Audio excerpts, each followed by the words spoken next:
Good afternoon, everyone. Thank you all so much for attending our second and final Visiting Writer Series event for spring 2026, featuring poet Dustin Brookshire. As a reminder, please silence your cell phones and refrain from using them obnoxiously during the reading. A recording of this afternoon's reading will be available later on the English program's YouTube page. Thank you to the Humanities Division and English program at Brevard College for their generous support of this series. In my poetry writing class this spring, we are focusing on the chapbook, that often difficult to define, ephemeral, strange object. Dustin Brookshire's chapbook, Repeat is Needed, an homage and conversation with poets including Maureen Seton, Beth Gillis, and Denise Duhamel, spans intimate friendships, breakups, and politics with humor and entrancing earnestness. Earlier today, students in my poetry writing class chatted with Brookshire about the literary community and drafted poems inspired by Dolly Parton's use of extended simile in her songwriting.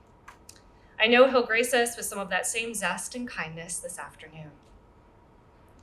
Dustin Brookshire's debut full-length collection, For All of Us Faggots, is forthcoming from Iron Oak Editions in March 2027. He is the author of 5 chapbooks and the editor of When I Was Straight, a tribute to Maureen Seton, Harbor Editions 2024, a 2025 Lambda Literary Award finalist for LGBTQ+ anthology. Brookshire is the co-editor of Let Me Say This, a Dolly Parton poetry anthology from Madville Publishing in 2023. Many of those titles are available over there for sale after the reading. In 2024, Let Me Say was awarded a Nautilus Silver Medal and named to the Books All Georgians Should Read list by the Georgia Center for the Book. He is also an incredible friend, literary colleague, and organizer in the community. So please join me in welcoming Dustin Brookshire to Brevard College.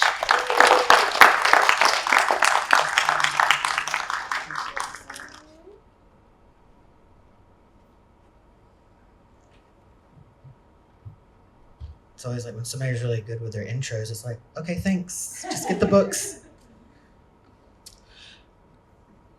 So I want to also thank the Humanities program and the English program at Brevard College for sponsoring this series. I'm grateful to Elise for inviting me to be part of the series and welcoming into her poetry writing course this morning. I want to thank Jordan for all the behind the scenes work and coordination, and the kindness of Melody and August for the hospitality in the library. And thank you to Taylor for making all of the microphone and all that happen. So if we could give them a round of applause for their labor.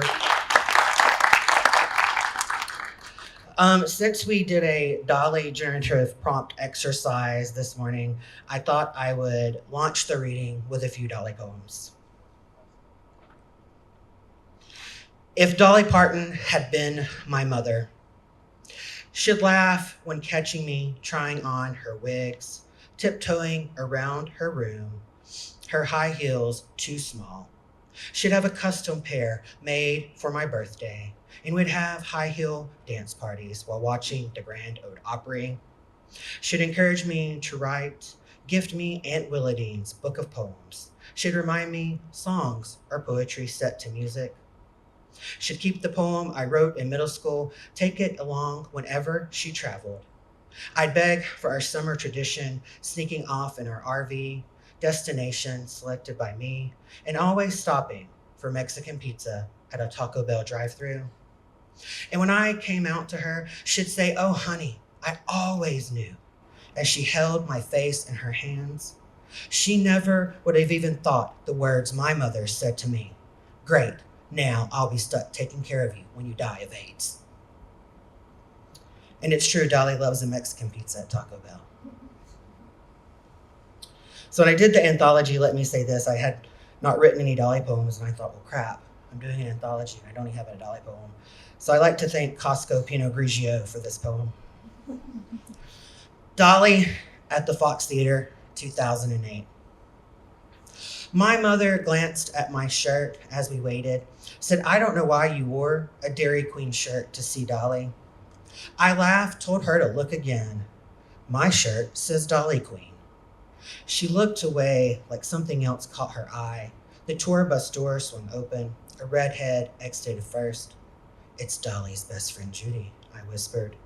Dolly waved as she walked down the bus steps, pausing at the bottom to listen to what we, her fans, were yelling.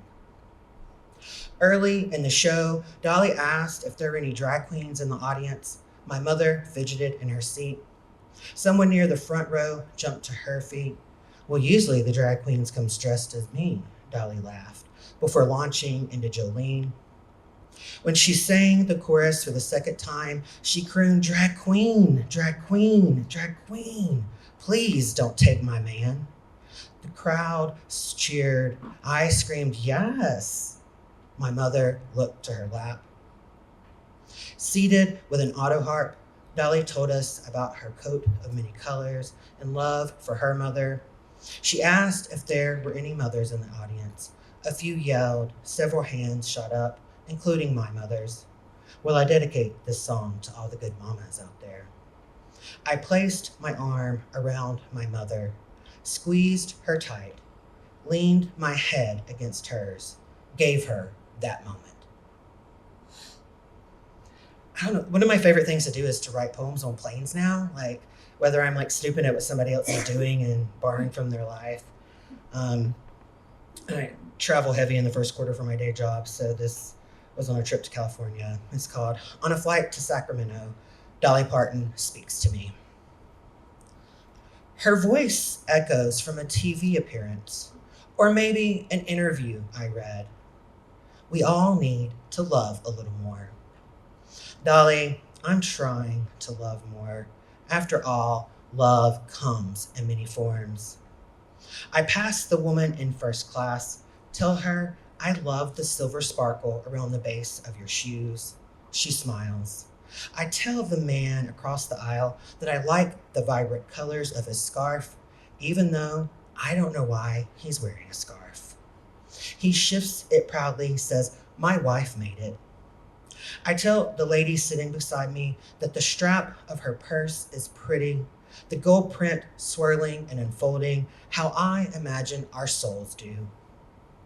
I survived a manipulative mother whose love hurt as much as it comforted. Marilyn once told me poets always blame their mothers in their poems. All those years ago, I didn't falter. Yes, but some mothers earn the blame. She nodded. Oh, mother, yes, this is yet another poem with you sneaking behind its lines, trying to reside in its heart. I forgive you, I do, but that doesn't mean I'll stop writing about you.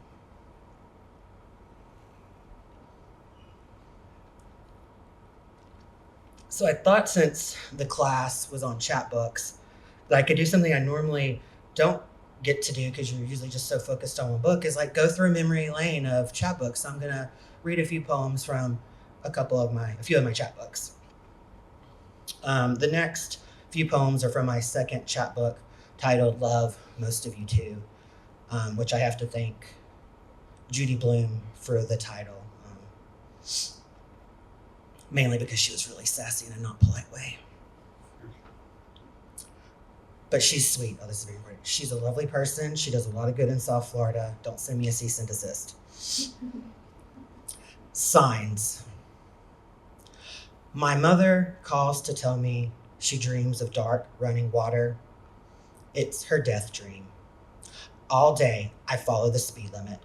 I walk faster than normal through crosswalks. I'm more careful when showering. A fall now seems more probable. When I was a child, she told me the secret of this dream. Someone would die, but she wouldn't know who. The dream came when my grandmother was admitted to the hospital, when a family friend was supposed to be winning her battle with cancer. Once it came and she couldn't think of anyone sick. My father's favorite employee was hit by a car. I told you, she whispered. I prayed to God, begged him not to pass this curse to me. As a teenager, I thought the world one of coincidence, that there aren't signs placed to tell us what will come. But yesterday, I was in a Knoxville bar with Julie, trying to forget how my parents made it clear my boyfriend wasn't welcome at Thanksgiving, when I looked up and noticed we were sitting under a poster of Dolly Parton.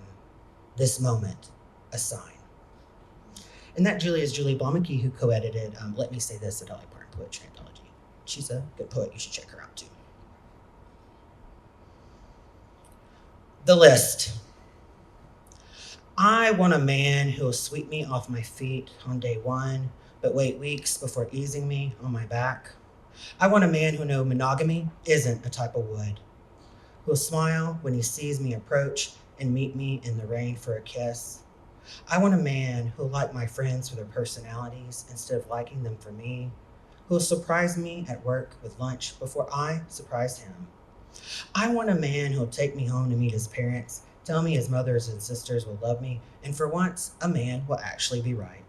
A man who'll grin when he hears me singing Dolly's Here You Come Again and sing along for a line or two, who's graduated high school, attended college, and still has a desire to learn. I want a man who'll make love to me 3 times a week and fuck me a minimum of 4. Remember Anne Sexton is my favorite poet, accept the fact I don't eat grits or gravy, and realize the obsessive sensitivity I have regarding my weight and not comment on it in English or any other language. I want a man who wants 2 children and rather have his dick caught in a blender than to name them after a season, who understand I love to talk, live to talk a lot, but listen just as well. I want a man who will take me dancing and never take his eyes off me. Have a thing for soap operas. My mom grew up watching Days of Our Lives, and I just loved the villains on Days of Our Lives. I should write soap operas. My neighbor appeared with a baby a few weeks ago. I've been meaning to tell Paul about the baby, but the daily humdrum of life, work, rest right, hinders my thoughts. Today, we were walking Daisy and turned a corner, and there she was, baby strapped to chest, with its legs swinging. I think it might be a boy, but I'm not sure. All the other times I've seen it, it's been covered in a red blanket, which is no help, since red is like yellow when babies are concerned. Anyway, I'm losing track of my point. I think the baby's stolen. Paul tells me she's probably babysitting. I say she probably stole it. Paul rolls his eyes and tells me she can steal the baby in one of my poems. But that's not why I'm writing this poem. I'll admit I'm the kind of guy who enjoys a giggle when I hear about someone objecting at a wedding. I'll admit I've watched soap operas since I was 8 and rooted for the villain most of the time. I adored Vivian and Sammy on Days of Our Lives. My mother threatened to quit taping episodes when I cheered for them. You might not know Sammy stole her baby sister. Well, she stole her half baby sister, but only she and her cheating Marlena, her mother Marlena, knew about the half part. I'm not saying this is the case with the mystery baby in my building. I'm only saying it's okay not to accept what's in front of you at face value. I really did like Marlena. She got possessed by the devil, and that made me very popular in middle school because all the straight guys were okay with Days of Our Lives as long as Marlena was possessed. So in undergrad, I really struggled to write the kind of poems I wanted to write because I received some really bad advice in high school, which was limit how much pop culture goes into your poetry. And I mean, when you think about it, Frank O'Hara, you look at a lot of the greats, I mean, there's pop culture in those poems. But my professor, Beth Gillis, gave me a copy of Denise Duhamel's Kinky, and it just set me free. Kinky is a collection of Barbie poems, and when it turned 25, I wrote a chapbook in celebration of Kinky with some new Barbie poems. And so these next few poems are from Never Picked First from Playtime. And a lot of them are short. Lot's wife, Barbie. Mattel told her not to look back once she left the factory. We know how that ended. Never picked first for playtime, she's a lifesaver when a recipe calls for a pinch of salt. Susan Collins, Barbie. Mattel strategists planned a limited 10-year run. 20 plus years later, she's still for sale. Little fact on that, during her very first U.S. Senate campaign debate in 1996, Susan Collins said that if elected, she pledged no matter if any term limits were put in place that she would only serve 2 terms. I think the only thing you may need to know, and actually I find when I read to people during college, they know this, but PrEP is a 1-day pill that is an HIV prevention medication. Had somebody who was older than me was like, "Are you reading a poem about doing drugs?" And I was like, well, not that kind.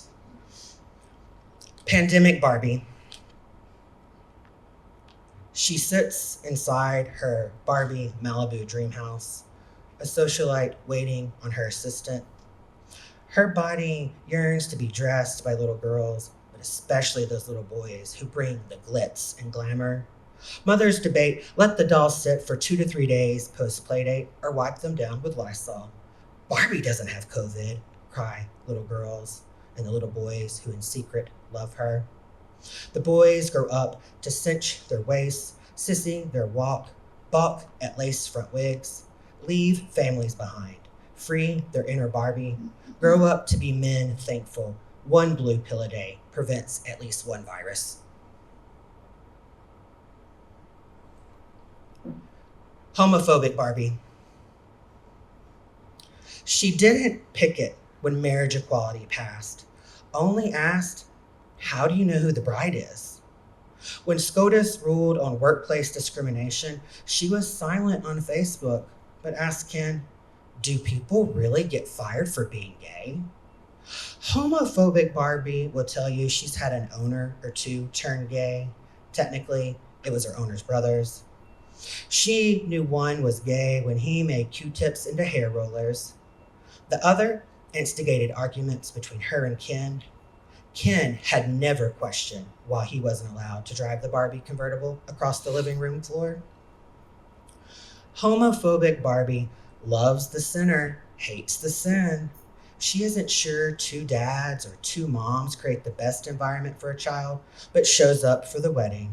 She isn't missing an open bar or the chance to do the electric slide in Pink Hills with her sister Skipper. After her 3rd glass of champagne, homophobic Barbie explains to Skipper, remember, in the beginning, Mattel created Barbie and Ken, not Ben and Ken.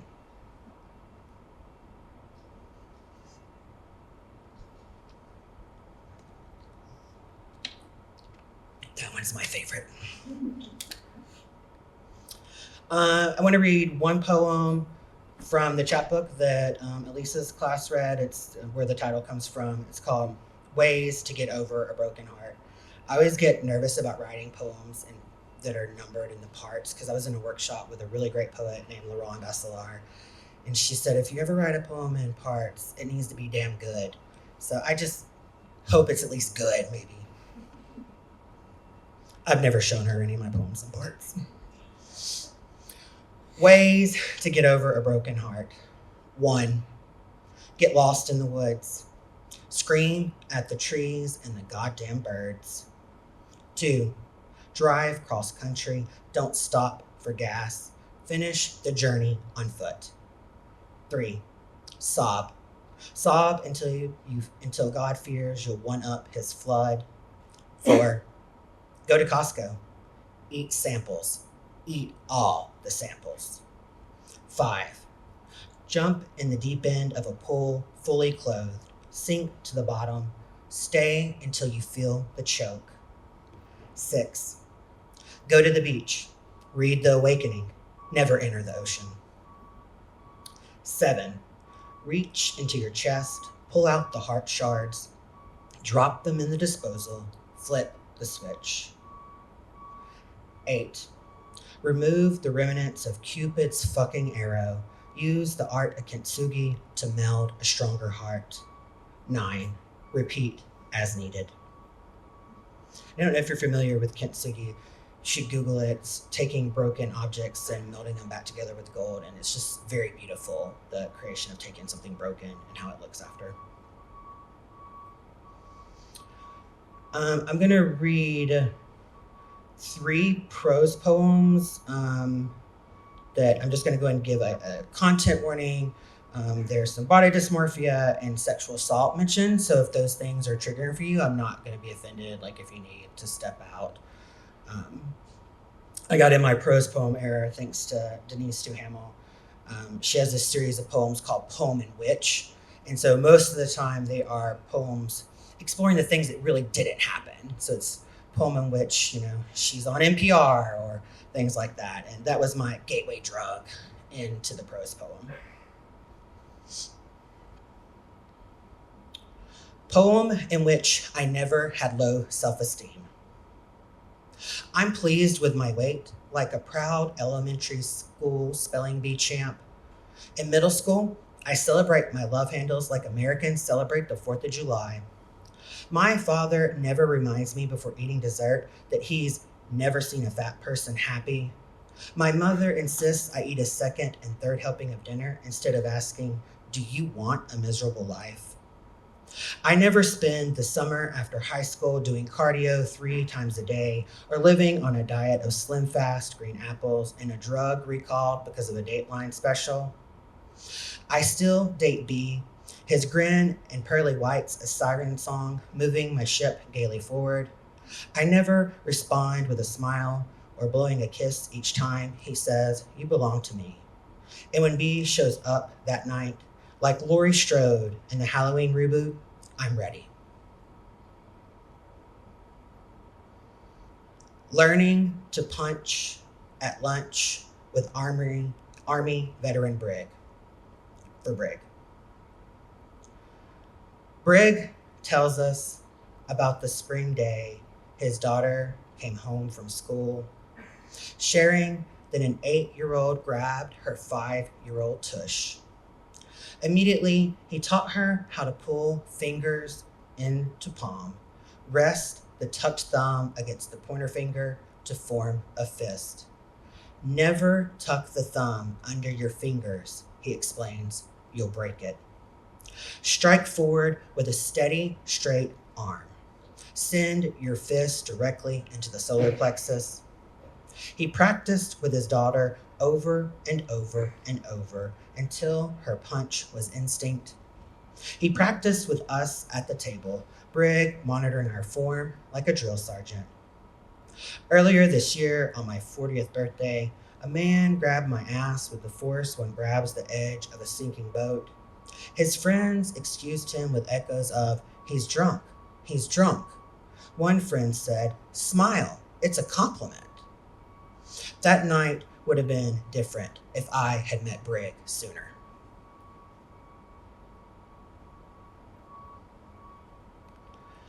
Poem in which I was never raped. I'm an unusually happy person, the kind that makes people say it has to be an act or give me whatever he is taking. I spend nights on a sugar bender drinking lemonade made from my grandmother's recipe. I create TikTok videos of DIY crafting projects. I learn how to play tennis, but ditch it for pickleball. My knees thank me, but totally happy, still unusually happy. I embrace gay culture and love showgirls. I quote Nomi's epic faux pas, "It's Versace." I joke about tossing marbles in the path of anyone in my way. I still use money for therapy, all those pesky mommy issues alive and well. The only nightmares I have come from my obsession with horror movies. I still post my quarterly PSA on Facebook and Twitter. When are rape jokes funny? Never. It doesn't hurt when I look at my one friend, the one that never had the occasion to ask, "Yeah, but are you sure you said no?" We'll get lighter now. I used to close my readings with those, and one of my friends who is not a poet, he was like, "Dude, you cannot end with those poems. That's not cool of you." So I mentioned Denise Duhamel. We collaborate on some poems, and I've called what I call it a contoured villanelle. And so a contoured villanelle is when you take someone else's villanelle, take the end words, and write a new villanelle to those words. It's a good way to you get to promote other people's writing, and then you get your draft out. So I'm going to reference Halloween again. The only thing that you need to know And Halloween H2O, has anybody seen Halloween H2O in here? Oh, we got one. Good taste back there, Jordan. Probably the best in the original series. All you need to know is that Michael's sister has faked her death for all these years. That's been disappeared, and she is living this life as a posh schoolmistress. But Michael finds her, as he always does. And so this is a contra villanelle that's using Mad Girl's Love Song by Sylvia Plath. So a lot of people know that one. So again, all those N-words that you're going to hear are from Plath's poem. This is called Scream Queen Villanelle. When I was a kid, I loved to play dead after watching Halloween again and again. At my desk, I feigned sleep, a knucklehead, dreaming of being a scream queen. My red blood splashed across the screen at the drive-in. When I was a kid, I loved to play dead, pulling my covers tight, trapped in my bed, so sure I'd be strangled by someone insane. At my desk, I feigned sleep, a knucklehead, refusing to be forgotten, not willing to fade, to live on in film with other killer women. When I was a kid, I loved to play dead, escaping the boogeyman, as Lori said, before she survived by changing her name. At my desk, I feigned sleep, a knucklehead, envying Lori. She didn't run, instead, off with his head, never to fear Michael again. When I was a kid, I loved to play dead. At my desk, I feigned sleep, a knucklehead. And so if you aren't familiar, I know everybody's going to be doing the Villanelle in Elisa's class next week. You hear all that purpose repetition. Your lines 1 and 3 are repeated throughout the poem, which if you want to try Villanelle, you get half your poem written once you have your refrains. And I'm going to just close out with just a couple of villanelles because it's my favorite form of all, and I just love writing villanelles. Song of a Broken Heart. No one ever dies from a broken heart. You regret, you lie to yourself, you cry, but you breathe, you live, you do your part to carry on. A man is just a man, not rare art, nor do his words echo from on high. No one ever dies from a broken heart. I repeat to myself, force a smile as we part. I regret, I lie to myself, I cry, but I breathe, I live, I do my part to embrace my feelings. Where to start, to process it all, to heal. It isn't a lie that no one ever dies from a broken heart. Cancer and diabetes top the chart for leading causes of death. I will die, but today I breathe, I laugh, I do my part to not be held hostage by fear. I start the day again. I remind myself why. No one ever dies from a broken heart. We breathe, we love, we do our part. In the last two poems I'm going to read, I try to do what I call historical villanelles. Villanelles are really great for like the obsessive topics, love, breakup, all the secular things. But I think that history works well. They're just a little harder to write. And so that's like my pet project, is try to take things from history that have happened and work them in a villanelle. And I'm going to read 2 of those to close out. This one begins with an epigraph. The epigraph is, I spoke with Mrs. Reagan about the attached telegram. She did not feel this was something the White House should get into. Mark Weinberg, a Reagan staffer. The Nancy and Ronnie Show. In 1986, Nancy Reagan said, "Just say no," next to her husband on national television. A glimpse into the Nancy and Ronnie Show. Her slogan's origin, if you didn't know, Nancy said it with motherly precision to a little girl in Oakland, "Just say no." A spark, the movement began to grow. Thousands of chapters by 88. No division with the writers on the Nancy and Ronnie Show. Mandatory minimum sentences, a blow in line with the administration's racist vision. Nancy reminds, you better just say no. And Ronnie was purposely slow, addressing the AIDS crisis, obsession by the producers on the Nancy and Ronnie Show. Dying, Rock Hudson wrote to Nancy for help. Though they'd known each other for years, her decision, she told her people, just say no. AIDS won't air on the Nancy and Ronnie Show. So Rock Hudson was that famous actor who did die of AIDS, and he was best friends with Nancy Reagan. and would ask her for help to get back in the U.S. and to get care, and she refused him. Going to close out with a figure I think everybody's familiar with, Christopher Columbus. I wrote this poem because there was a dude of a certain age on Facebook very upset that his prose, I can't remember if it was a prose poem, but his praise poem of Christopher Columbus wasn't getting the attention online that he thought that it deserved. I read the poem and also saw why it wasn't getting the attention that he thought it deserved. But it inspired me to write a poem for Christopher Columbus. Revisionist Villanelle. Columbus couldn't navigate for shit. But that isn't how his story is told. There's too much history we don't admit. If you praise Columbus, quit. He chopped off hands for lack of gold. The man couldn't navigate for shit. In 1500, Ferdinand found Columbus unfit. Spaniards were tired of being controlled. There's too much history we don't admit. Columbus was stripped of his governorship, but still funded to find more gold, even though he couldn't navigate for shit. A tyrant, murderer, enslaver, a culprit textbooks let get away, so many sins untold. There's too much history we don't admit. Columbus was a sex trafficker we omit, and no one knows how many girls he sold. Christopher Columbus is a piece of shit. There's too much history we won't admit. Thank you so much for your attention.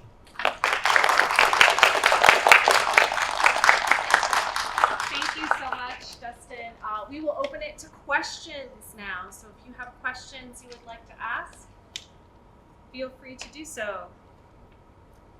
You said your writing has changed since undergrad. Are there any poems you've revisited to rewrite? Yeah, when you start working on books, I feel like you get forced, you have a page limit. So that's had forced me to dig in to some older poems, and I'm really not good at revising my older poems, so I had to call in some backup assistance from friends to look at them, because I have a very quick revision process that I need to do after writing.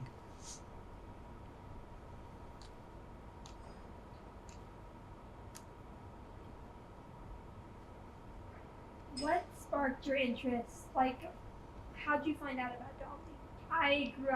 I'm from here, but my mom grew up in Tennessee, and her family before that in Virginia, and I was introduced to Dolly pretty young, and I've always loved her music, the kind of stuff that we sing around the house.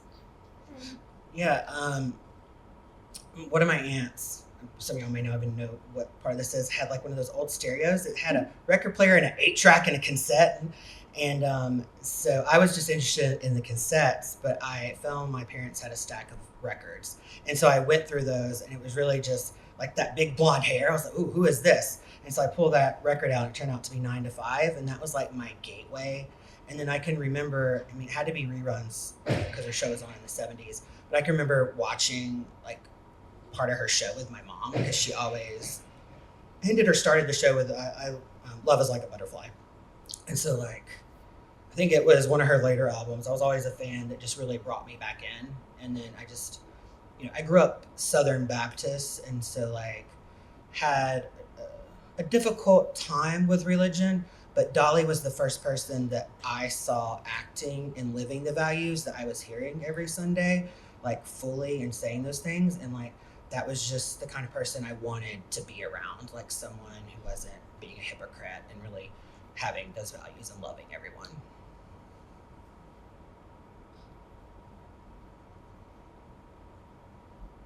What's one of the hardest things about writing poetry for you? I wish I could be inspired more.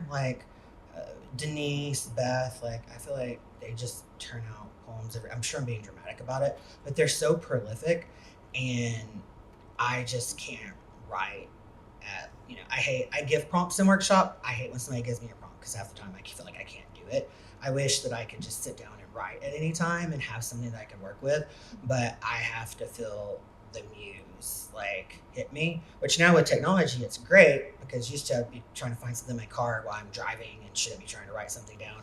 You can just voice record it, so it's quite nice. But it's that I just wish I could write at any time, like so many people I know.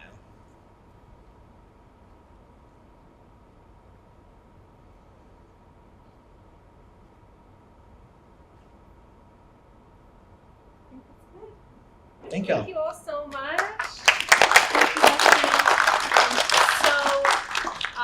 Thank you all so much for being here. Please, if you have other questions, maybe you didn't want to ask in front of a crowd, you can definitely do that. Also, there are books for sale, and if you already have a copy of Dustin's chapbook and would like that signed, thank you all so much for coming out this afternoon. Our next literary event is the Sigma Tau Delta Open Mic Night here in the library next Wednesday, April 1st at 7 p.m. So please come out if you would like to listen to your friends and classmates share their work, or if you would like to share work of your own. Thank you all so much. Have a great afternoon. Thanks.